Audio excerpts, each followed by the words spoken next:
It's always great to receive success stories about people who have embraced the rehabilitative aspect of a formal proceeding. Can you share some feedback, Ryan, that you've received about individuals, how they've implemented the information that we've provided, such as better management of future credit and better budgeting habits, for example?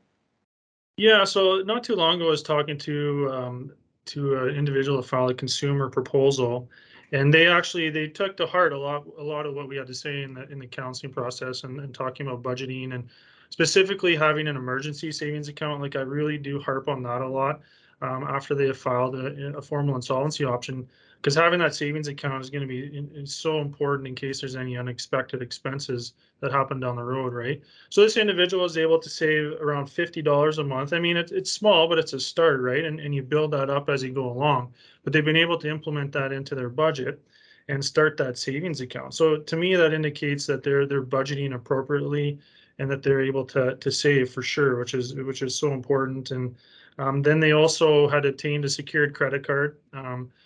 I can't remember what the security deposit was at this point in time, but they did obtain one and they used it responsibly. And what they were doing was using that secured credit card to pay off a cell phone bill, and then they just pay their credit card off every month. So it does a couple things, right? It keeps the limit on the card really low, which is one of the things that credit bureaus look for. And then obviously you're paying it off every month as well.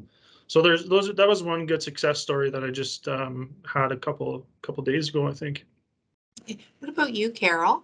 What are you hearing from your debtors? Yeah, I think generally speaking, what I hear is those, again, like Brian said, that take the counseling process seriously, and really make good use of the tools that we use with them, specifically around budgeting. And a lot of people, as part of the proposal or bankruptcy process, right at the beginning, we have to prepare a budget. And so for the first time, sometimes they're writing down what their expenses are, and many times they're shocked to see, well, this is not surprising that you're in this situation, Yes. because even without the debt repayments, maybe you are in a negative monthly position. So just going through just that very first step is usually eye opening for people.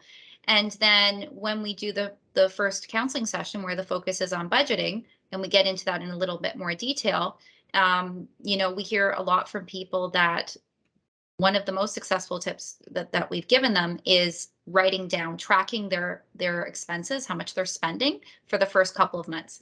People often say to me, what do I do right away to make a change? And I said, sometimes you don't need to make a change right now. The biggest change is just to track what you're spending your money on, and you're going to see right away where your money is going. And then you can start to make changes based now that you have that information. So I think those are conversations we've had with people a lot. And the people that really take that to heart and put the work in to do that are the ones that we hear at the end of the bankruptcy or the proposal, that they have really changed their spending habits, and they're seeing constant improvement in their financial situation. I definitely agree. It's always great to receive feedback from your debtors and about, how they've implemented the changes. And when I hear from people, it can either be via LinkedIn or they'll send me an email and say, I just bought my first house. And it's so gratifying to see people who have embraced the budgeting. And I think that it's like learning a new skill that, you hope that they implement in other areas of their lives as well. So that's always great.